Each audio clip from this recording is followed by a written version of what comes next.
जय Hind everyone, welcome to भाभी channel. तो हमारी टीएससी सीरीज चल रही थी। आज है चैप्टर नंबर 5 जिसका नाम है types and treatment of wounds. Wounds मतलब होती हैं चोट, घाव, जख्म, ये सब चीज़ें जो है इनको वुंड्स बोलते हैं।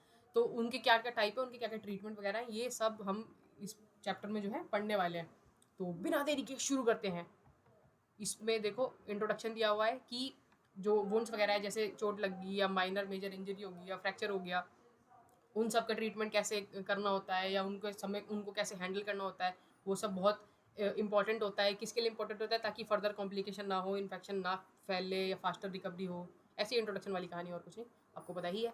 ओके, तो इस चैप्टर में पढ़ेंगे टाइप्स, वुंड्स के क्या क्या प्रकार के घाव होते हैं, ब्लीडिंग और वुंड केयर कैसे करते हैं, खून वगैरह निकलना कैसे रोकेंगे, बैंडेज वगैरह कैसी होती है, कितने टाइप की होती है, उनको कैसे कैसे लगाते हैं, फर्स्ट एड किट के अंदर के क्या क्या आइटम्स होते हैं, उसके असेंशियल्स, ये सब चीज़ें जो है चैप्टर में दिखने वाले हैं। तो बहुत इंपॉर्टेंट चैप्टर है और बहुत इंटरेस्टिंग सभी है।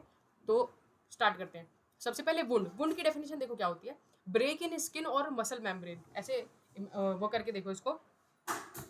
तो कोई भी ब्रेक हुआ स्किन में या मसल मेम्ब्रेन में, तो उसको हम वुंड बोलेंगे कि सरफेस पे कोई भी ब्रेक आ गया, that is considered wound. उसके बहुत सारे क्लासिफिकेशन है, घाव के जो है बहुत सारे क्लासिफिकेशन दिए हैं, उसकी कॉज की वजह से, उसकी डेप्थ की वजह से, उसकी सीवियरिटी के टाइप है, ये सब के बिहाफ पे उनके बहुत सारे टाइप्स जो है डिफाइन किए हुए हैं। अब जैसे इनके टाइप्स हम समझ लेंगे तो उससे क्या होगा कि इनका ट्रीटमेंट करना बहुत हमारे लिए ईजी हो जाएगा, या हम उसका अच्छे से ट्रीटमेंट कर पाएंगे कि जो भी जिस टाइप का घाव है उसका। ठीक है, तो देखो प्राइमरी क्लासिफिकेशन ऑफ वुंड्स दिए हैं on the basis of cause, कि जिस कारण से वो घाव हो रहा है उसके बिहाफ पे उसको दो टाइप में क्लासिफाई किया गया है, open wound and close wound. ये समझ में आ रहा होगा कि ये खुली चोट है और ये गुम चोट लगी क्लोज वुंड में। फिर जो ये आपके ओपन वुंड है, इनके फर्दर बहुत सारे टाइप करे हुए हैं, जैसे इंसिजन हो गया, लेसिरेशन हो गया, एब्रेशन हो गया, एवोल्यूशन हो गया, पंचर्ड वुंड हो गया, पेनिट्रेशन वुंड, या फिर गन शॉट वुंड। ये काफी सारे टाइप, अभी इसे नाम देके घबराओ नहीं, आप एक बार वीडियो देखोगे आराम से तो याद हो जाएंगे। ठीक है, फिर ये क्लोज्ड वुंड में आते हैं। इसमें आपका हेमोटोमस हो गया या फिर क्रश इंजरी हो गया, ये क्लोज वुंड के दो टाइप है। ठीक है, ये बेसिक बेसिक टाइप देखो। अब एक बार ऐसे बैठ के आराम से ध्यान से सुनते चले जाओ, याद हो जाएंगी चीज़ें। तो देखो इसको और डिटेल में पढ़ते हैं। Open wound. ओपन वुंड में इन सीजन सीजर जैसा कुछ साउंड कर रहा है, थोड़ा सा इंसिजन कर लिया। ठीक है, तो ये जो है ये शार्प ऑब्जेक्ट से क्लीन वुंड लग गया, शार्प ऑब्जेक्ट से एस्थेटिक सा कट लग गया, सब्जी काटते वो वाला चीज़ है। ठीक है, ये तो नाइफ से लग जाएगा, रेजर से लग जाएगा, फिर ग्लास से, जो किसी भी शार्प ऑब्जेक्ट से नॉर्मल से कट लग गया, उसको क्या बोलते हैं? इन सीजन वुंड बोलेंगे। ठीक है, नेक्स्ट होता है लेसिरेशन वुंड। इसमें क्या होता है कि अनइवन एजिस से कट गए, जैसे किसी मशीन में हाथ आ गया ऐसे करके ना, रफ सा कुछ गुचड़ मुचड़ सा कट गया ऐसे करके, तो वो लेसिरेशन वुंड के अंदर में काउंट होता है। ठीक है, नेक्स्ट वुंड होता है एब्रेशन। एग्रेशन नहीं, एब्रेशन। एब्रेशन होता है, इसको ग्रेजिस भी बोलते हैं। ये outer most layer of the skin पे, स्किन जो है वो रिमूव हो जाती है, वो उसको बोलेंगे। जैसे एग्रेशन कर रहे हो, मतलब ये याद कराने के लिए खाली। ठीक है, एब्रेशन में, एब्रेशन एग्रेशन जैसा साउंड कर रहा है, तो एग्रेशन में एक दूसरे से हाथापाई होगी, धक्का मुक्की होगी, तो उसको पकड़ के दीवार वाल में घिस दिया या कहीं पे लग गया, तो ऊपर वाली जो, जैसे ड्यू टू स्लाइडिंग बॉल दीवार पे फिसले और घड़स के जो है ऊपर की स्किन हट गई पूरी, वो क्या बोलते हैं उसको, उसको बोलेंगे एबरेशन वुंड। ये क्लियर होगा? ठीक है, नेक्स्ट है एवोल्यूशन। एवोल्यूशन वुंड, ये इवोल्यूशन नहीं है, एवोल्यूशन वुंड है। एवोल्यूशन वुंड में क्या होगा कि फोर्सिबली कोई जो, जैसे लड़ाई बड़ाई में हो जाता है, फोर्सिबली कोई पार्ट खींच गया, या फिर कोई पीस जो है वो कट के बाहर की तरफ लटक गया, तो वो वाला जो घाव होगा उसको एवोल्यूशन वुंड बोलेंगे।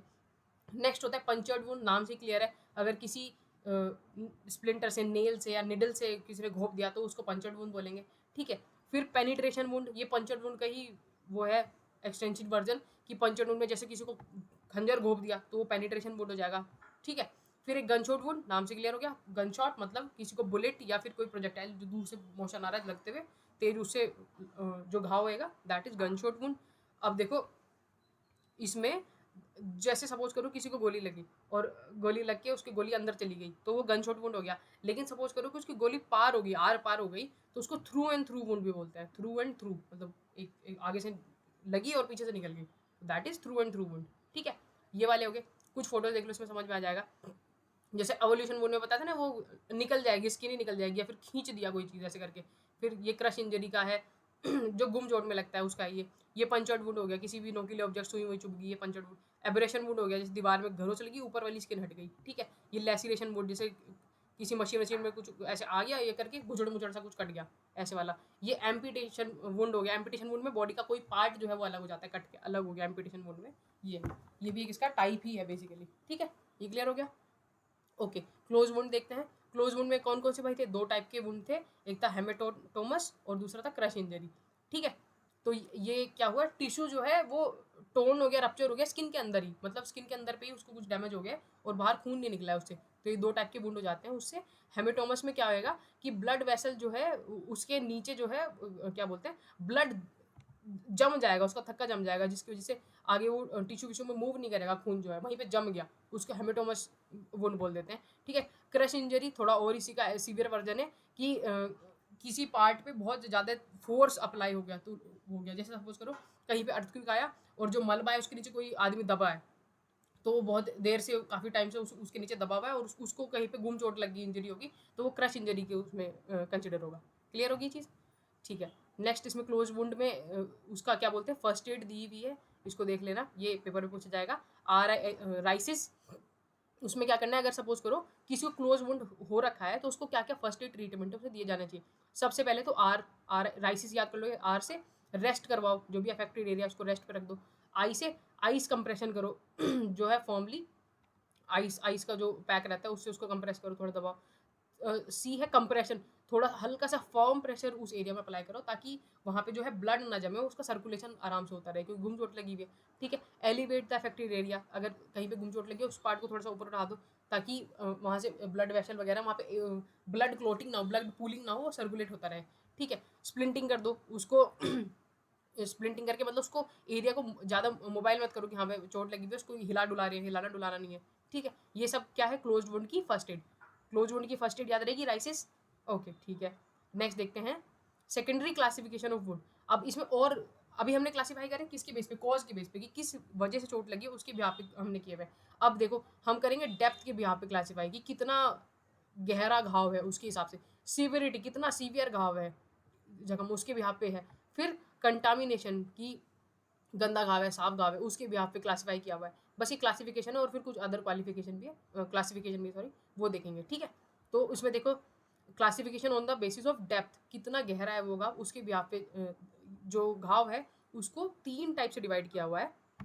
तो कौन से वो 3 टाइप, सबसे पहला है सुपरफिशियल वुंड जिसको फर्स्ट डिग्री बोलते हैं, पार्शियल थिकनेस वुंड जिसको सेकंड डिग्री बोलते हैं, और फुल थिकनेस वुंड जिसको थर्ड डिग्री बोलते हैं। तो सुपरफिशियल वुंड में जो है केवल जो स्किन की आउटर लेयर है वो अफेक्ट होगी, थोड़ा माइनर घाव लगेगा, जैसे कोई एब्रेशन हो गया, सनबर्न हो गया, ये सब बाहर बाहर वाली स्किन का दिक्कत है, ठीक है। पार्शियल थिकनेस वुंड में क्या है, ये सेकंड डिग्री का जो घाव है इसमें ऊपर वाली स्किन और उसके अंदर वाली स्किन भी जो है इफेक्ट करेगी, जैसे कोई थोड़ा सा जल गया, बर्न हो गया, किसी को कुछ छाला वाला पड़ गया, ये सब सेकंड डिग्री में आते हैं, ठीक है। फिर नेक्स्ट आएगा फुल थिकनेस वुंड की, और कितना गहरा घाव लग सकता है कि उसमें जो है स्किन का ऊपर लेयर एपिडर्मिस होती है, अंदर वाली डर्मिस वो भी डैमेज होगी, और उसके अंदर से और भी टिश्यूज वगैरह जो है वो इफेक्ट हो गए, वो भी क्या बोलते हैं जो इंजर्ड हो गए, तो इनको जैसे कुछ बहुत लेसिरेटेड वुंड हो गए, अंदर तक घाव लगाए, सीवियर बर्न हो गए, तो उसमें स्किन की सरफेस ऊपर वाली लेयर ही नहीं, अंदर तक वो बहुत घाव जो है गहरा हो जाता है। तो डेप्थ के हिसाब से समझ में आ गया कि कितना गहरा घाव लग रहा है। जैसे अगर सपोज करो कि आपका ऐसे स्किन मान लो, तो अगर ये ऊपर ऊपर वाला सरफेस अगर इंजर्ड हुआ है तो वो कौन सा आएगा भाई, फर्स्ट डिग्री या सुपरफिशियल। अगर यहाँ नीचे वाली एक स्किन डर्मिस ये भी इफेक्ट हो गई तो पार्शियल थिकनेस, और अगर इससे नीचे टिश्यूज वगैरह भी आपके जो है इफेक्ट हो गए तो वो आ जाएगा फुल थिकनेस या फिर थर्ड डिग्री। क्लियर होगी चीज़। फिर देखो सीवियरिटी के बिहाफ पे भी 3 टाइप में डिवाइड किया हुआ है कि कोई घाव कितना सीवियर है, तो उसमें माइनर वुंड, मॉडरेट वुंड और सीवियर वुंड। माइनर वुंड भाई थोड़ी चोट लगी, मॉडरेट उससे ज़्यादा गहरा चोट लग गई, और उसके बाद में सीवियर वुंड की लाइफ एंड डेथ इमरजेंसी है, जैसे सर्जरी करनी, ऐसे क्या बोलते हैं सर्जरी करनी पड़ रही है, फिर बहुत डीप वुंड लग गया, वो इसमें आ जाता है, ठीक है। फिर कंटामिनेशन के हिसाब से देखो 4 टाइप में डिवाइड किया हुआ है इसको। कंटामिनेशन के हिसाब से क्लीन वुंड है कि नॉर्मल वुंड है जिसमें सबसे मिनिमल कंटामिनेशन होता है, और वो जैसे उसका एग्जांपल रहेगा जैसे नॉर्मल सर्जरी में अगर डॉक्टर ही उसको कट कर रहा है तो वो क्लीन वुंड रहेगा, ठीक है। कुछ क्लीन कट और इंजरी से क्लीन वुंड में काउंट होते हैं। फिर क्लीन कंटामिनेटेड वुंड ये है कि जहाँ पे कुछ ना बैक्टीरिया प्रेजेंट होंगे, जैसे सपोज करो कि आपकी गैस्ट्रो इंटेस्टाइनल ट्रैक में कुछ इंजरी हो गई या फिर रेस्पिरेटरी ट्रैक में इंजरी होगी, तो मुंह में ये सब में ऑलरेडी बैक्टीरिया प्रेजेंट है, तो ये थोड़ा सा क्लीन भी है वुंड लेकिन थोड़ा कंटामिनेटेड है, ठीक है। फिर कंटामिनेटेड वुंड इसमें क्या होगा कि जो घाव है वो बाहर की डर्ट डेबरीज इन सब से इफेक्टेड होगा। जैसे एनिमल बाइट, सपोज करो किसी डॉग ने काट लिया तो भाई वो कंटामिनेटेड वुड है, क्योंकि उसमें उसके रेबीज वेबीज के सब लग गए जम्स वगैरह सारे। ठीक है, फिर आता है इन्फेक्टेड वुड। इन्फेक्टेड वुड जो है वो ऑलरेडी कंटामिनेटेड जो है उसी पे हो रहा है। जैसे सपोज करो रेडनेस हो रही है, वहीं पे घाव लग गया, वार्मथ थी, कहीं पे स्वेलिंग हो रखी थी, या फिर कुछ पस वगैरह निकल के आई है, तो वो ऑलरेडी इन्फेक्टेड वुंड की कैटेगरी में ही काउंट होता है। ये 4 हो गए। फिर एक अदर क्लासिफिकेशन भी दिया है जिसमें 2 तरीके बताए हुए, क्रॉनिक वुंड्स या फिर एक्यूट वुंड्स। देखो क्रॉनिक वुंड वो होते हैं जो एक लंबे समय तक हील नहीं होते, उनको क्रॉनिक वुंड में काउंट किया जाता है। जैसे डायबिटीज हो गया, ये कितने लंबे टाइम तक रहने वाला है, कब हील होगा, होगा भी कि नहीं होगा, ये हम नहीं कह सकते, तो ये क्रॉनिक वुंड में आता है। एक्यूट वुंड होते हैं कि जिनका हमें पता है, हम ऐसे टाइम भी बता सकते हैं कि ये इतनी दिन में ठीक हो जाएगा भाई, ये ऐसा है। जैसे किसी को सर्जरी करी प्रेडिक्टिवली, उसको एक कट लगाया और सर्जरी कर दी कि हाँ, तो फिर डॉक्टर बता देता है कि हाँ ये 4 दिन बाद वॉक कर सकते हैं, उसके बाद 1 महीने बाद ये बेड से उठ जाएंगे, रेस्ट वेस्ट कर लेंगे, सब बढ़िया हो जाएगी, इनकी जो है हीलिंग हो जाएगी। वो सब किस में आते हैं? एक्यूट वुंड्स में आते हैं। क्लियर होगी सारी चीज़ें? ठीक है, नेक्स्ट टॉपिक देखते हैं इसमें, ब्लीडिंग एंड वुंड केयर। अब जो है इसमें पता चलेगा कि जो हम क्या बोलते हैं, वुंड्स जो होते हैं उनकी उनकी केयर कैसे कर रहे हैं, और उनका ट्रीटमेंट का क्या क्या तरीका रहेगा, कि किसी को खून निकल रहा है या फिर किसी को वुंड से चोट लग गई है तो उसका क्या क्या है। जैसे की कंपोनेंट इसमें ट्रीटमेंट ऑफ वुंड में सबसे पहले आता है कि सबसे पहले हम एसेस करेंगे कि घाव का साइज, डेप्थ, लोकेशन, सीवियरिटी, इनके भी आपको हमने देख लिया ऊपर क्या क्या वो थी क्लासिफिकेशन। अब इसके हिसाब से हम एसेस कर सकते हैं देख के घाव को कि हाँ थोड़ा ही लगा है, क्या कितनी गहराई तक लगा है, ये सब चीज़ें, या ज़्यादा सीवियर है नहीं है।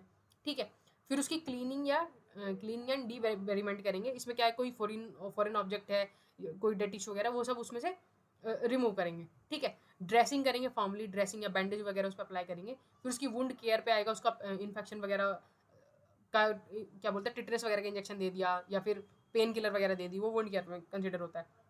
और लास्ट में उसका रिहेबिलिटेशन करेंगे, जो भी रेस्टोरिंग फंक्शन रहेगा उस वाले पर्टिकुलर एरिया का, वो करने की ट्राई करेंगे।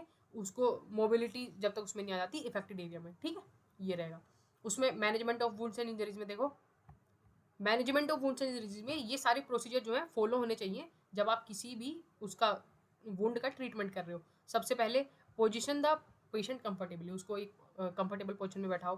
कंट्रोल एनी ब्लीडिंग, अगर कहीं पे ब्लीडिंग हो रही है तो उसका ब्लड रोको सबसे पहले। ठीक है, उसके बाद remove foreign bodies which can be easily extracted, जो आराम से निकल सकती हैं, कोई फॉरेन बॉडी, हाँ कुछ किसी कांच वाँच चुभा हुआ है दिख रहा है आपको, वो चीज़ निकाल दो। ठीक है, अप्लाई अ स्टेरिलाइज बैंडेज, एक स्टेरिलाइज बैंडेज उसको जम्स को प्रिवेंट करने के लिए वहाँ पे अप्लाई कर दो। अगर कोई छोटा सा माइनर कट है या फिर है तो उस पर कोई एंटीसेप्टिक लोशन या बैंडेज वगैरह लगा दो। ठीक है, उसके बाद उसको रेस्ट करने के लिए एक स्लिंग वगैरह यूज़ कर सकते हैं। अगर हाथ में इंजरी, जैसे फ्रैक्चर में गले में पट्टा डाल के रेस्ट करवा देते हैं हाथ को, वैसे करा दो। इमोबलाइज कर दो अफेक्टेड एरिया को, अगर फ्रैक्चर का केस है, स्लिंग वगैरह डाल के उसको जितना स्टैटिक वो पोर्शन रहेगा उतनी जल्दी वो हील करने वाला है। क्लियर होगी सारी चीज़ें? ठीक है, फिर देखो अगर किसी के इंटरनल ऑर्गन में कोई इंजरी हो जाती है, इंजरीज टू इंटरनल ऑर्गन, बाहर का अब ये देख लिया हमने, वुंड लग रहा है कि बाहर बाहर चोट लग रही है, तो क्या करने वाले, इंटरनल अगर किसी को अंदरूनी चोट लग गई है बॉडी में, तो उसके क्या क्या सिम्टम्स है, पहले सिम्टम्स देखो क्या क्या होने वाले हैं, फिर उनको रिकॉग्नाइज कैसे करेंगे, फिर ट्रीट कैसे करेंगे। ठीक है, तो सिम्टम्स में कोल्ड एंड क्लेमी स्किन हो जाएगी, उसकी जो है स्किन ठंडी पड़नी शुरू हो जाएगी। वीक और रैपिड पल्स, या तो जो धड़कनें वो बहुत तेज होंगी या बहुत कम हो जाएंगी। ठीक है, शैलो ब्रीथिंग, जो सांस है वो छोटी आनी शुरू हो जाएगी। पेल स्किन हो जाएगा, पिंच फ्रेश हो जाएगा। सकन आइज, आँख ऐसी फील होगी जैसे धस रही है, आसपास डार्क सर्कल बनने शुरू हो जाएंगे। पेशेंट जो है या जो कैजुअलिटी है वो रेस्टलेस, एंग्जाइटी, ये सब फील करेगा। उसको पार्शियल कॉन्शियसनेस लॉस होने वाला है कि उसकी धीरे धीरे थोड़ा सा होश खो रहा है वो बीच बीच में। ठीक है, रिकॉग्नाइज कैसे करोगे आप कि हाँ इसको चोट लगी हुई है, ये सारे सिम्टम्स, ये भी सिम्टम्स लिख सकते हो रिकग्निशन में भी, कोई दिक्कत वाली बात नहीं है। पर फिर भी कैसे और क्या रिकग्नाइज करेंगे कि ट्रबल ब्रीथिंग, उसको ब्रीथिंग में दिक्कत हो रही है तो पता करेंगे। शैलो ब्रीथिंग हो रही है, ट्रबल में तेज हो रही है, इसमें शैलो में कम हो रही है। ठीक है, टेंडरनेस एट इंजरी साइट्स, जो आपकी इंजरी वाली साइट हो रखी है वहाँ पे टेंडरनेस आ रही है, पेलनेस आ रही है। ठीक है, चेस्ट की डिफॉर्मिटी या ब्रूजिंग, चेस्ट में कुछ डिफॉर्मिटी हो रहा है, एबनॉर्मल फील हो रहा है, डिस्कम्फर्ट फील कर रहा है पेशेंट। उसके नेल्स वगैरह हैं, जो लिप्स हैं और नेल्स हैं वो ब्लू कलर के, डस्की और ब्लू कलर के चेंज होने शुरू हो गए हैं। मेक ऑफ ब्लड, ऐसा हो सकता है अगर किसी को इंटरनल इंजरी है तो वो खांसते खांसते उसके मुंह से खून आना शुरू हो जाए। ठीक है, क्रैकलिंग सेंसेशन हो जा रही है विक्टिम की स्किन के ऊपर पे। तो इन सारे कॉजेज की वजह से समझ में आ जाएगा कि किसी को इंटरनल इंजरी है नहीं है। अब इंटरनल इंजरी हो गई है तो भाई उसका ट्रीटमेंट बताओ क्या होने वाला है। उसका ट्रीटमेंट में सबसे पहले कॉल फॉर एन एम्बुलेंस, क्योंकि इंटरनल इंजरी है, कुछ नहीं कर पाओगे ज़्यादा। ठीक है, help the victim to get comfortable, उसको कंफर्टेबल करने का ट्राई करो, जिस पोजिशन में रहना चाह रहा है उसमें रखो उसको। ठीक है, कंडक्ट अ सेकेंडरी सर्वे, एक बार और उसको बॉडी चेक ले दो कि भाई कहीं और पे तो नहीं चोट लगी हुई, क्योंकि इंटरनल इंजरी का मामला है। ठीक है, मॉनिटर द पेशेंट कंडीशन, उसकी जो कंडीशन है उसको मॉनिटर करते रहो कि उसमें क्या क्या चेंजेस हो रहे हैं या कुछ हो रहे हैं, ताकि डॉक्टर को आते ही बता दो। ठीक है, stay vigilant and alert for any changes, vigilant रहना है, अलर्ट रहना है कोई भी चेंज करने के लिए। ठीक है, if flail segment is suspected secure the बल्कि ड्रेसिंग टाइटली, अगर सपोज करो कि ऐसे उसका हाथ है और यहाँ से पता चल रहा है कि आपको ऐसे स्किन लटकनी शुरू हो गई है, तो उसको किसी भी ड्रेसिंग से टाइटली होल्ड कर दो। क्लियर हो गया। अब नेक्स्ट आता है open chest wound. Open chest wound अगर किसी को हो जाता है, यहाँ पे किसी ने खंजर घोप दिया है, गोली लग गई ओपन चेस्ट में, तो ये ओपन चेस्ट वुंड जो है वो हो जाता है। इसके सिम्टम्स देखो पहले कैसे किया, तो नाइफ से, बुलेट से, किसी शार्पन आइटम से लग गया। आप कैसे रिकॉग्नाइज करोगे उसको कि देखो ओपन चेस्ट वुंड में क्या होगा, एयर एस्केप कर रही होगी या तो, या फिर उसकी जो एंट्रेंस और एग्जिट है वो दोनों साइड से ओपन हो चुकी होगी। ठीक है, तो देखो एग्जिट वाले जो वुंड है जिसमें से ब्लड बाहर निकल रहा है वो ज़्यादा सीवियर होते हैं उसके कंपैरिजन में, कि एयर जो है अंदर जा रही है। ठीक है, और रिकग्निशन में क्या करोगे, डिफिकल्टी हो रही है पेशेंट को ब्रीथिंग में। ठीक है, और नेक्स्ट आपको किस में चलेगा, एक साउंड प्रोड्यूस होगा एयर का उसकी चेस्ट वॉल लाइनिंग की वजह से, तो साउंड की वजह से भी आप रिकग्नाइज कर सकते हो कि हाँ ओपन चेस्ट वुंड हो गया है इसको। ब्लड और ब्लड स्ट्रीम में बबल्स बनने शुरू हो जाएंगे, या फिर जो इनहेल और एक्सेल करेगा तब वहाँ पे बबल्स बनेंगे। कफ करेगा, जो खांसी करेगा मुंह से खून आएगा। तो ये सब चीज़ें जो हैं ये रिकग्नाइज करेंगे कि हाँ पेशेंट को जो है ओपन चेस्ट वुंड हो चुका है। अब हो गया किसी को, तो उसका ट्रीटमेंट क्या है, ओपन चेस्ट वुंड का ट्रीटमेंट देख लो अब इसमें। ठीक है, CAB पिछले वीडियो में बताया था क्या था भाई, सर्कुलेशन, एयर और ब्रीथिंग। ये सबसे पहले एसेस करो कि बॉडी में सर्कुलेशन ठीक है, एयर वे, ब्रीथिंग ठीक है। Do not remove embedded object, suppose करो कि यहाँ पे एक चाकू मारा गया है और वो चाकू यहाँ पे धंसा हुआ है, आप उसे खुद से मत निकालना। ठीक है, ये ट्रीटमेंट में ये do not remove any embedded object, कुछ भी लगा हुआ है उसको एम्बेडेड ऑब्जेक्ट नहीं निकालना है। ठीक है, कॉन्टैक्ट एमरजेंसी मेडिकल सर्विस, तुरंत मेडिकल सर्विस को कॉन्टैक्ट करना है। पोजिशन विक्टम लेटरली, उसको लेटा दो फेसिंग साइड फेसिंग डाउनवर्ड्स, उसको क्या बोलते हैं, एक हाथ पे उल्टे या सीधे हाथ पे की तरफ लेटा दो। ठीक है, ट्रीट फॉर शॉक, शॉक का ट्रीटमेंट जो है वो उसको देना शुरू कर दो। कंडक्ट फॉर सेकेंडरी सर्वे, एक बार और चेक कर लो कहीं पर जो चोट नहीं लगी हुई। और मॉनिटर वाइटल्स, वाइटल्स मतलब कुछ भी चेंज हो रहा है बॉडी के सिम्टम्स में वो सब मॉनिटर करते रहो until medical service arises. Clear हो गया ये वाला ओपन चेस्ट वुंड का। ओके, नेक्स्ट आएगा Burns and scar, very important topic. Okay, अब देखो पहले तो क्या होता है बर्न्स और स्कार्स, इसमें डिफरेंस समझ लो। बर्न होएगा अगर किसी को ड्राई हीट थी उसकी वजह से किसी को कुछ जल गया है तो वो बर्न की कैटेगरी में आता है। और अगर किसी को मॉइस्ट हीट की वजह से कुछ जला है, गीली हीट की वजह से, तो वो स्कार्ड्स उसको कंसिडर करते हैं। ठीक है, अब इसका फर्स्ट एड ट्रीटमेंट देखो बर्न्स एंड स्कार्ड का क्या रहता है। सबसे पहले तो वॉश करना रहेगा जो अफेक्टेड एरिया है, अगर वो केमिकल से जल गया है या फिर किसी भी तरीके से, तो उसको सबसे पहले वॉश करो। कवर करो बर्न एरिया को किसी भी क्लीन टॉवल या क्लॉथ से उसको कवर कर दो। ठीक है, जो पेशेंट है उसको रेस्ट दो और उसको फ्लूइड्स पिलवाओ, प्लेंटी ऑफ फ्लूइड्स उसको दो। पेशेंट को रीअश्योर करो जब तक क्या बोलते हैं नियरेस्ट हॉस्पिटल तक वो नहीं पहुंच जाता कि कोई बात नहीं। कोई भी आइस बटर या टूथपेस्ट बर्न एरिया पे अप्लाई नहीं करना है। Do not apply any ice butter toothpaste. ठीक है, ये बर्न्स और स्काल्ड का ट्रीटमेंट में इसी में यही दोबारा यही चीज़ दी है फोटो के थ्रू देखो कि कूल डाउन करो रनिंग वाटर के बीच में, अगर किसी को बर्न या स्काल्ड हो गया है कूल डाउन करो, कि मैं 20 मिनट तक कूल डाउन करो। रिमूव कर दो कोई ज्वेलरी वगैरह उसने अगर पहनी हुई है। ठीक है, उसको एक फॉर्म क्लोथ से जो है कवर कर दो। अगर किसे क्लीन और स्टेरिलाइज नॉन फ्लफी ड्रेसिंग कर दो उसके ऊपर। ठीक है, रीअश्योर करो कैजुअलिटी को जब तक मेडिकल हेल्प अराइज नहीं हो जाती है, हॉस्पिटल नहीं पहुंचाते। और फिर इमरजेंसी सर्विसेज को कॉल कर दो immediately as soon as possible. अब इसमें नहीं वाले में क्या क्या करना है, आइस यूज़ नहीं करनी है। जो ब्लिस्टर्स हो चुके हैं, फोके पड़ गए हैं, उनको फोड़ना नहीं है। बहुत थिक ड्रेसिंग यूज़ नहीं करनी है, या ऐसी ड्रेसिंग यूज़ नहीं करनी जो स्टिकी हो। अगर कोई कपड़ा जल के उस पर स्टक हो गया है तो वो खुद से रिमूव नहीं करना है। कोई भी लोशन या क्रीम वगैरह अप्लाई नहीं करनी है। ये सारे कार्य आपको नहीं करने हैं किसी को भी बर्न स्कार की सिचुएशन में। ये क्लियर हो गया यहाँ तक। ठीक है, नेक्स्ट आएगा फ्रैक्चर्स। तो सबसे पहले डेफिनेशन देखेंगे क्या होता है फ्रैक्चर। ब्रोकन बोन्स को फ्रैक्चर बोलते हैं कि इरेगुलरिटी आ गई किसी भी बोन के अंदर पे तो उसको हम फ्रैक्चर कंसीडर करेंगे। ठीक है, अब इसमें टाइप्स देख लो कौन कौन से टाइप के फ्रैक्चर होते हैं। टाइप्स क्यों पढ़ते हैं हम, ताकि हमें क्लियर हो जाए कि उसका ट्रीटमेंट कैसे किया जाएगा। ओके, तो सबसे पहले सिंपल फ्रैक्चर, नाम से समझ में आ रहा है कि स्किन के अंदर पे ही बोन हल्की सी ब्रेक हो गई, सिंपल फ्रैक्चर हो गया। कंपाउंड फ्रैक्चर, अब इसमें क्या हुआ, बोन टूट गई है और स्किन से बाहर भी आ गई है। ठीक है, ग्रीन स्टिक फ्रैक्चर, ये भी पार्शियल फ्रैक्चर ही होता है जो बच्चों में जनरली कॉमन होता है, ग्रीन स्टिक फ्रैक्चर बोल देते हैं। और एक होता है कम्यूटेड फ्रैक्चर, इसमें बोन जो है वो एक से ज्यादा पीसीज में, मोर देन 2 पीसीज में टूट जाती है बोन, उसको बोलते हैं कम्यूटेड फ्रैक्चर। ओके, अब इसका फर्स्ट एड ट्रीटमेंट क्या रहेगा, अगर किसी को फ्रैक्चर हो ही गया है तो भाई क्या फर्स्ट एड ट्रीटमेंट रहने वाला है। सबसे पहले तो do not move the injured area unnecessarily, जो एरिया है जिसपे फ्रैक्चर हो चुका है उसको अननेसेसरीली मूव नहीं करना है, उसको इमोबिलाइज कर दो पेशेंट को, किसी भी स्टिक या प्लाईवुड या कार्डबोर्ड लेकर के उसके हाथ को पैर को उसको सपोर्ट लेके इमोबिलाइज कर दो उसको मूव करने के लिए, मतलब जिससे वो ज़्यादा मूव ना कर पाए। ठीक है, फॉर ओपन फ्रैक्चर, अगर जैसे बोला ना कि ओपन फ्रैक्चर हो गया तो हड्डी टूटी है और वो स्किन से बाहर भी आ गई है तो खून भी निकल रहा है, तो वुंड को एक स्टेरलाइज बैंडेज से कवर कर दो। ठीक है, ब्लीडिंग कंट्रोल करने का ट्राई करो जेंटली। ठीक है, use padding to prevent injury from during transport, जैसे अगर हाथ में पैर में तो उसके आसपास पैडिंग कर दो ताकि वो ट्रांसपोर्ट में या हॉस्पिटल ले जाते हुए ज़्यादा और डैमेज ना हो। ठीक है, कीप द पेशेंट काम and seek for medical attention immediately, patient को काम रखो और मेडिकल अटेंशन सीक करो इमीडिएटली। क्लियर हो गया फ्रैक्चर का, टाइप्स क्लियर हो गए उसके। ओके, नेक्स्ट है एनिमल एंड इंसेक्ट बाइट। अब इसमें कैसे कैसे क्या क्या करना होता है ये हम देखेंगे। एनिमल एंड इंसेक्ट बाइट, अब इसमें देखो सबसे पहले स्नेक बाइट अगर हो जाती है तो उसका क्या फर्स्ट ट्रीटमेंट है। जो स्कॉर्पियन बाइट होता है, जो अगर बिच्छू काट लेता है तो उसको भी सेम ऐसे ट्रीट किया जाएगा जैसे कि स्नेक बाइट को ट्रीट किया जाता है। तो पेपर में से कंफ्यूज मत होना, स्कॉर्पियन बाइट में दे दिया तो क्या करना है, सेम चीज़ यही प्रोसीजर फॉलो करना है। ओके, तो देखो स्नेक बाइट का first treatment, keep the victim still, पहले तो विक्टिम को स्टिल रखो, एक कंफर्टेबल पोजीशन बैठा दो। उसके बाद clean the bite area with gently with water, अगर जो एरिया को बाइट किया है स्नेक ने उसको पानी से धोना है। रीअश्योर करना है पेशेंट को, पैनिक क्रिएट नहीं करना कि कुछ नहीं हुआ हो जाएगा ठीक। उसके वाइटल साइन जो है उसको मॉनिटर करो, जैसे उसको डिजीनेस हो रही है, नोएस हो रहा है, रैपिड पल्स हो रही है, ये सारे जो सिम्टम्स हैं इनको वो करो, ऑब्जर्व करो।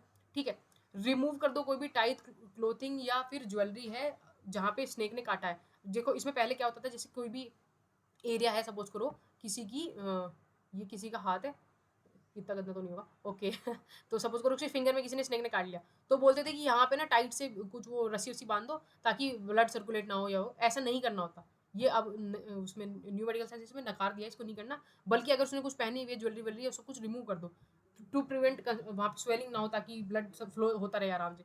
ठीक है, if breathing stop start artificial respiration, अगर सांस लेना बंद हो गए तो तुरंत से आर्टिफिशियल रेस्पिरेशन स्टार्ट कर दो। ठीक है, फिर quickly transport patient to the nearest hospital. ये सबका सेम ही रहता है फर्स्ट एड ट्रीटमेंट, लास्ट वाला कि उसको जल्द से जल्द हॉस्पिटल पहुंचाओ, क्योंकि फर्स्ट एड से तो हम केवल इमीडिएट केयर दे पा रहे हैं, उसको मेन जो है वहीं पे होगा। ठीक है, एक इसमें देखो हाईलाइट करके पॉइंट दिया हुआ है, applying a tourniquet is no longer recommended for the snake bite. देखो टोनिक्वेंट एक वो रहता था, ऑइंटमेंट रहता था, वो लगा देते थे हम किसी ने को स्नेक ने काटा है वहीं पे, तो लेकिन अभी जो है उसको लगाना मना है, उसको टॉर्निकेट वगैरह नहीं लगाना होता अगर किसी को स्नेक ने काट लिया है। इससे क्या होता है, वेनम वेनम मतलब जहर होता है, उसका अक्यूमुलेशन वहीं पे रुक जाएगा और ये जो और ज़्यादा टिश्यू को डैमेज करता है, तो ऐसा नहीं करना होता। ठीक है, कुछ डू एंड डोंट दिए गए हैं किसी को स्नेक ने काट लिया, फर्स्ट एड आपने समझ गए। ये और थोड़ा सा एलोबरेट करके है कि डूज है कि इमरजेंसी हेल्प है उसको सीख करो, बैंडेज वगैरह उसको ज़्यादा टाइटली मत बांधो, लूजली बांधो, इनिशियल उसको आर्टिफिशियल रेस्पिरेशन देते रहो, इफेक्टिव एरिया को वॉश वगैरह कर दो, ये सारी चीज़ें। डोंट में दिया गया है कि डू नॉट कट और सक, जो इफेक्टेड एरिया उसको कट नहीं करना, सक वगैरह नहीं करना, आइस वगैरह कुछ अप्लाई नहीं करनी, आराम से कुछ कोई लोशन वोशन थेरेपी वेरेपी कुछ नहीं लगाना है, अवॉइड यूजिंग लोशन और ऑइंटमेंट्स, कुछ भी नहीं लगाना है उस एरिया पे। ठीक है, ये डूज एंड डोंट्स भी थोड़े से दिए गए हैं। जैसे देखो इसमें और क्लियरली बताया गया है कि ये दोनों प्रेमी युगल जोड़ा पार्क में गए थे घूमने के लिए। अब क्या हुआ कि भैया को स्नेक ने काट लिया और पैर में स्नेक काट के भाग गया, तो क्या हुआ सबसे पहले तो पैनिक नहीं करना, स्नेक को भगाओ। ठीक है, फिर बंदे ने क्या किया, चुपचाप तेजी से चिल्लाई, हेल्प हेल्प के लिए बुलाया। ठीक है, तो इतने में एम्बुलेंस आ ही रही थी रास्ते में, तुरंत उसने कोई भी ज्वेलरी हुई, जैसे घड़ी हो गई, ब्रेसलेट हो गया, बैंगल हो गए, माला वाला हो गई कुछ एंकलेट्स वगैरह हो गया, ये सब कुछ रिमूव कर दी, कोई भी ज्वेलरी वगैरह अगर पहनी हुई है तो। ठीक है, फिर क्या किया, पेशेंट को स्टिल रखा और ज़्यादा मूव करने हिलना डुलने के लिए मना करते, ज़्यादा हिलना डुलना नहीं है उसके बाद में बाइटन एरिया को बिल्कुल मूव नहीं करना, उसको लेकर के हॉस्पिटल में चले गए। देखो, do not tie any rope and cloth align the bitten area. ऐसे रोप एंड कुछ कुछ क्लोथ व्लोथ बांधने के लिए बोलते थे पहले, ये नहीं बांधना है बाइटन एरिया के आसपास में, ठीक है।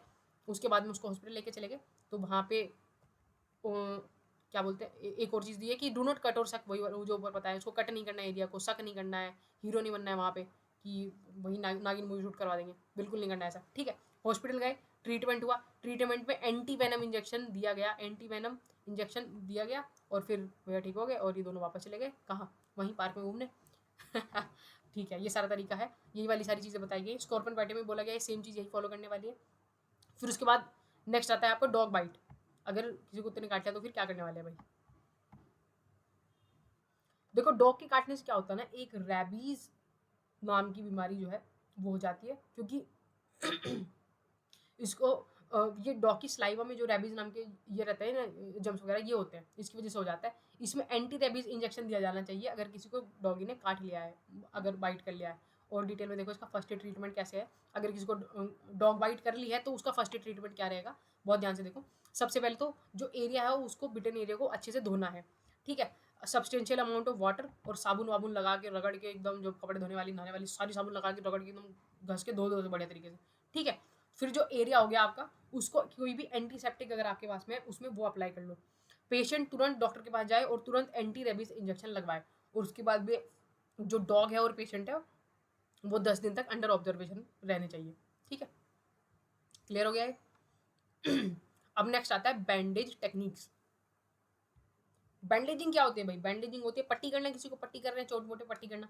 क्यों करते हैं, ताकि उसका ब्लड जो है वो कंट्रोल हो सके, ब्लड ब्लीडिंग कंट्रोल करने के लिए, स्वेलिंग वगैरह है उसको मिनिमाइज करने के लिए, जो लिम्स वगैरह हैं जहाँ पे चोट लगी है उनको सपोर्ट करने के लिए, और या मूवमेंट रेस्ट्रिक्ट करने के लिए, इन सब चीज़ों के लिए बैंडेज करते हैं हम, किसी को पट्टी कर देते हैं, ठीक है। एप्लीकेशन देख लो कहाँ कहाँ होते हैं एप्लीकेशन। किसी को ड्रेसिंग करना हो, अगर किसी को चोट वोट पे लग गई है तो उसको क्या बोलते हैं, ब्लड को ऑब्स्ट्रक्ट करने के लिए,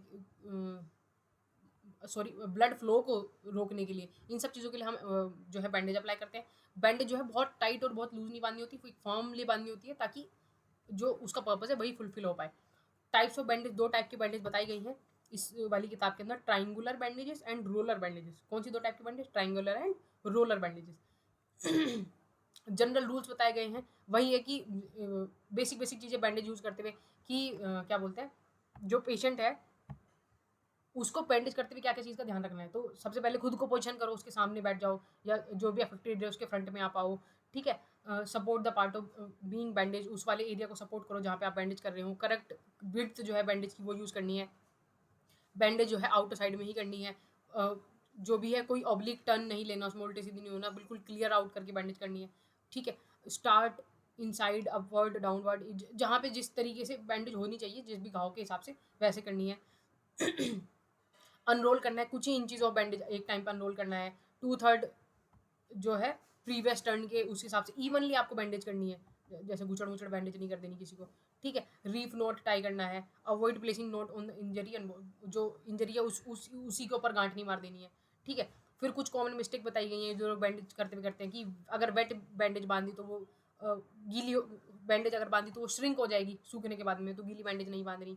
अनइवन बैंडेज नहीं बांधनी, कोई भी उल्टा सीधा टर्न नहीं लेना, जैसे टर्न रिक्वायर्ड है वैसे ही लेना है। एक्सेस बैंडेज नहीं बांधनी है, उससे डिस्कम्फर्ट होगा, ठीक है। इम्प्रॉपर सिक्योर नहीं करनी, बैंडेज अच्छे से सिक्योर करनी है जैसे की जानी चाहिए, ये सारी मिस्टेक नहीं होनी चाहिए, ठीक है। फिर कुछ टाइप्स ऑफ बैंडेजेस दी गई हैं, जिस जिस टाइप की होती है, कैसी होती है भाई, सर्कुलर बैंडेज होती है, स्पाइरल होगी, रिवर्स स्पाइरल बैंडेज होती है, फिगर ऑफ 8 की बैंडेज होगी, रिकरेंट बैंडेज रहेगी। ये किस भी तरीके से बांध रहे हैं उनको, जैसे ये सर्कुलर बैंडेज है, अगर किसी को ऐसे बांधे तो ठीक है। ये वाली जो बैंडेज है ये स्पाइरल बैंडेज है, स्पाइरल करके बैंडेज बांधी। ये वाली रिवर्स स्पाइरल है, एक बार इधर एक बार उधर ऐसे करके, ठीक है। फिगर ऑफ 8 बना दिया बैंडेज का, तो ये फिगर ऑफ 8 बनाया हुआ है, और ये रिकरेंट बैंडेज जो है वो बांधी हुई है इसके सर पे। क्लियर हो गया। नेक्स्ट आता है हमारा फर्स्ट एड किट एसेंशियल्स। अब इसमें क्या हम देखने वाले हैं कि फर्स्ट एड किट क्या रहती है, उसमें क्या क्या आइटम्स एसेंशियल जो है वो होते हैं। उसे देखने से पहले इन्होंने कुछ और इसको टेबल बनाई है बहुत अच्छी सी प्यारी सी, जिसमें कंसाइज किया हुआ है सारी चीज़ों को कि भाई कौन सा वुंड है, उसमें कैसे कैसे फर्स्ट एड टेक्निक जो है यूज़ होनी चाहिए। ये बेसिकली जो ऊपर पड़ा है उन सब चीज़ों का रिविजन ही है। तो इसको बहुत ज़्यादा ध्यान से नहीं, बस फटाफट से ओवरव्यू देख लो एक बार। जैसे कट और या लेसिरेशन एक वुंड का टाइप था, अगर वो हो गया, किसी को नाइफ वाइफ से कट लग गया तो ब्लीडिंग कंट्रोल करनी है सबसे पहले। डायरेक्ट प्रेशर अप्लाई कर दो, पट्टी वट्टी लगा के उस एरिया को एलिवेट कर दो, ट्रॉन्क्यूलेट कर दो, उस एरिया को हल्का सा एलिवेट करेंगे तो उससे क्या है, एलिवेट करके हल्का सा प्रेशर अप्लाई करेंगे तो उससे क्या है, जो है ब्लीडिंग है वो रुक जाएगी। ठीक है, वुंड को क्लीन कर दो, अप्लाई कर दो कुछ ऑइंटमेंट वगैरह, या फिर उस किसी बैंडेज से कवर कर दो। क्लियर हो गया। ब्रोसिस या कंडीशन, इसमें ये इसका मतलब होता है किसी को खरोच वरोच आ गई तो पर्सन को स्टिल रखो, लाई कर दो उसको डाउन, मतलब उसको लेटा दो आराम से। उसके बाद उसकी ब्लीडिंग कंट्रोल करो, फॉर्म प्रेशर अप्लाई करके अगर हो रही है तो। अगर वो सांस वास नहीं ले पा रहा है, फिर कुछ ब्रीथिंग या कप नहीं कर पा रहा है तो सीपीआर दे दो। ठीक है। स्ट्रेन, स्प्रेन से स्ट्रेन हो गया, अगर किसी को ओवर स्ट्रेच हो गया कुछ मसल लिगामेंट वगैरह, तो क्या करना है भाई ये गुम चोट है, राइसिस ऊपर बताया पढ़ाया था वो सब फॉलो कर दो। रेस्ट करो, वाइस करो, कंप्रेशन करो, या एलिवेट कर दो, या स्टाइलाइज कर दो उसको। अब देखो किसी को फ्रैक्चर या डिसलोकेशन हो गया, कोई एल्बो जॉइंट वगैरह डिसलोकेट हो गया, तो सबसे पहले तो एरिया को इमोबिलाइज कर दो, और फिर कोल्ड पैक वगैरह जो है वो अप्लाई कर दो स्वेल वाले एरिया पे। अगर किसी को हेड इंजरी हो जाती है तो हेड इंजरी में क्या करना है, उसको फर्म प्रेशर अप्लाई करके किसी क्लोथ से हेड को कवर कर दो। फिर एक स्टेरिलाइज क्लीन क्लोथ से उसको कवर करने के बाद में अवॉइड करो कि जो जैसे क्लीन क्लोथ से आप कवर कर रहे हो तो उसको बहुत प्रेशरली टाइट करके कवर नहीं करना है। जैसे स्कल फ्रैक्चर जो है वो अगर सस्पेक्ट हो रहा है तो उसको इमोबाइल करके मेडिकल हेल्प के लिए लेके चले जाओ। ठीक है। फिर बर्न्स एंड स्काल्प का बताया था, बर्न्स एंड स्काल्प में ड्राई हीट से और वेट हीट से अगर बर्न लग रहा है तो कूल करो उसको पर्टिकुलर एरिया को, सबसे पहले 10-15 मिनट तक कोई ऑइंटमेंट वगैरह है वो लगा दो, कवर कर दो एरिया को। ठीक है। एंकल या नी इंजरी किसी को हो जाती है तो आइस वगैरह पैक लगाओ उसको, किसी को बैंडेज वैंडेज उसको रैप कर दो, आसपास में सपोर्ट कर दो एल्बो वगैरह का। ठीक है। किसी को बैक इंजरी होगी तो अगर अनश्योर हो कि फ्रैक्चर है या सच में खाली बैक इंजरी है तो इंजर्ड एरिया को हल्का सा एलिवेट करके मेडिकल हेल्प को बुला लो तुरंत। अगर किसी को हार्ट रिलेटेड इलनेस हो रही है तो पर्सन को तुरंत किसी कूल शेडेड एरिया में लेके जाओ, पानी वानी पिलवाओ और मेडिकल हेल्प बुलवाओ। कार्डियक इमरजेंसी होगी, किसी को बिल्कुल दिल धड़कना बंद हो गया तो सीपीआर दो। सीपीआर पिछली उसमें बताया था फुल फॉर्म क्या थी, कार्डियो पल्मोनरी रेस्टिट्यूशन, या फिर एईडी अगर आपके पास में तो वो यूज़ कर लो। एईडी क्या होता है, हॉस्पिटल में यूज़ करते हैं, ऑटोमेटेड एक्सटर्नल डिफिब्रिलेटर। डिफिब्रिलेटर इससे क्या होता है, ये जो है वो हार्ट को पंप करवाता है नकली तरीके से, एक वो रहता है मशीन। ठीक है। सीजर अगर किसी को हो गया है तो पर्सन को सेफ्टी और कंफर्ट प्रोवाइड करो। एलर्जिक रिएक्शन हो गया तो उसको ईपीपेन दे दो। ईपीपेन क्या होता है, एपिनोफ्राइन, एपिनोफ्राइन उसको दे दो। अगर किसी को आई इंजरी हो गई है तो फिर बोलो कि भाई आई वाई रब मत कर, ज़्यादा पानी से उसको आँख को धो लो। कोई भी अगर उसमें फॉरेन ऑब्जेक्ट है, कुछ तिनका विनका कुछ गिर गया है तो वो निकाल दो उसमें से। ठीक है। आई क्लियर हो कुछ उसमें डेब्रेज वेब्रेज ना हो। कोई अगर कोई ऑब्जेक्ट धंस ही गया है आई के अंदर तो उसको उसको उसको मत ज़बरदस्ती निकालो, मेडिकल हेल्प को सीख करो। किसी को डेंटल इंजरी हो गया है, अगर दांत वाँत किसी के टूट गए हैं तो उसको बोलो भाई तू पहले तो उसका मुंह खुला करवाओ आराम से। ठीक है। उसको किसी क्लॉथ वगैरह से उसको कवर करवाओ। अगर कोई नकली दांत वगैरह है तो उसको आराम से निकाल के पानी वानी में ल्यूक वार्म थोड़ा गर्म पानी या सलाइवा में रख दो, डुबो करके उसकी ब्लीडिंग कंट्रोल करो किसी भी स्टेरिलाइज क्लोथिंग से, और मेडिकल हेल्प को सीख करो।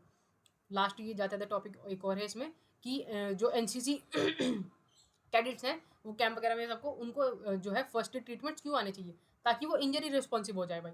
अगर कोई इंजरी होगी, अगर फर्स्ट एड ट्रीटमेंट आता हुआ कैडेट को तो वो उसमें रिस्पॉन्स कर पाएगा। इमरजेंसी सिचुएशन में जो है टेक पार्ट ले पाएँ, कि कोई भी इमरजेंसी सिचुएशन होगी, फर्स्ट एड इंजरी आएगी तभी तो आप एक्ट कर पाओगे, पता ही नहीं क्या करना तो क्या ही करोगे। ठीक है। कैंप और आउटडोर एक्टिविटीज़ में हेल्प पार्टिसिपेट कर पाएंगे अच्छे से। ठीक है।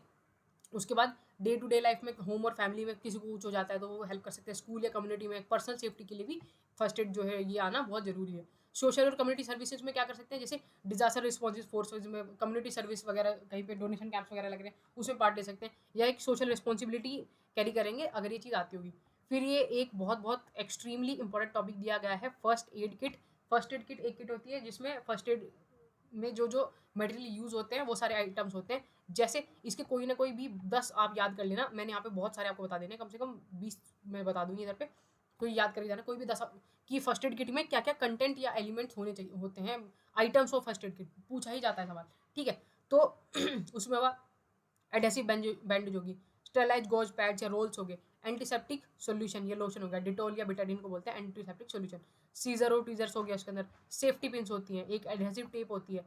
ठीक है। ग्लव्स होते हैं, कॉटन होता है, डिजिटल थर्मामीटर होता है, फर्स्ट एड मैनुअल इंस्ट्रक्टर भी, एक मैनुअल रहती है छोटी सी 2-4 पेजों की, जिसमें कि फर्स्ट एड में क्या क्या करना चाहिए वो सब कुछ में लिखा भी रहता है।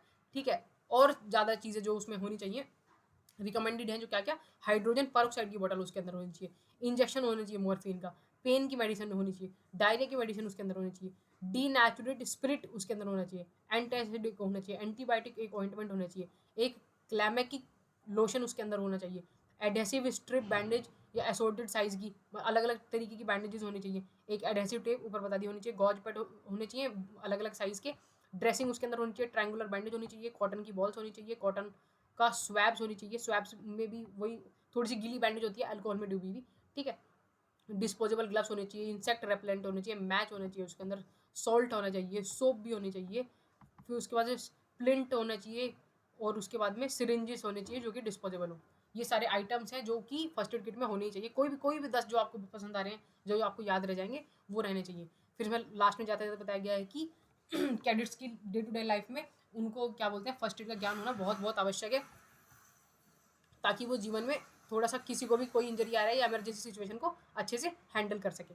ओके, तो अब ये क्वेश्चन देख लो, बहुत लंबा चैप्टर था, आई होप आपको समझ में आया होगा, थोड़ा सा सॉर्ट आउट हुआ होगा कि which of the following the best description of abrasion, abrasion aggression नहीं एब्रेशन, एब्रेशन का बताओ क्या है, याद हो गया होगा आपको, बताया आप आंसर कर लोगे। What is the key characters of laceration, laceration की कैरेक्टर बताओ, एक टाइप ऑफ वुंड है ये, कैसा वुंड है बताओ, ऊपर बताते हैं चीज़ भी। Which of the following fracture is character by bone breaking into several fragments, अगर बोन एक से ज़्यादा फ्रेगमेंट्स में टूट चुकी है तो वो कौन से टाइप का फ्रैक्चर है, बता दी चीज़। आपको सारी चीज़ें याद है, आप आंसर दोगे कमेंट बॉक्स में, मुझे बहुत अच्छा लगेगा, या आपको अगर आंसर आ रहे हैं तो आपको टीएससी में सिलेक्शन से कोई नहीं रोक पाएगा। For an open fracture which of the first aid is recommended, open fracture के लिए क्या रिकमेंडेड है। What is the main purpose of applying splint to a fractured limb, splint apply करने का क्या मेन पर्पज क्या होता है। What which of the following is the proper setup for treating burns, burn को कैसे ट्रीट करना है उसका तरीका पूछा है। एनिमल बाइट के लिए क्या फर्स्ट एड एसेंशियल है वो पूछा हुआ है इसमें। What is the purpose of using figure of 8 bandage, figure of 8 bandage कहाँ पे यूज करते हैं वो देख लो। Which component is not typically found in first aid kit for wound care, wound care में ऐसी कौन सी चीज़ है जो नहीं मिलनी चाहिए, पढ़ो आप, ऑप्शन आपको आ जाएंगे। व्हाट इज हेमोटोमा, इसका ये एक टाइप का वो है, क्लोज्ड वुंड है। How should you control bleeding from a wound, से कैसे ब्लीडिंग स्टॉप करोगे। What is the primary goal of dressing a wound, जो पट्टी लगाने का होता है मेन मकसद क्या होता है। Which statement is abrasion is true, abrasion के रिगार्डिंग, एब्रेशन के बहुत क्वेश्चन आ रहे हैं भाई, देख लेने को अच्छे से, ठीक है।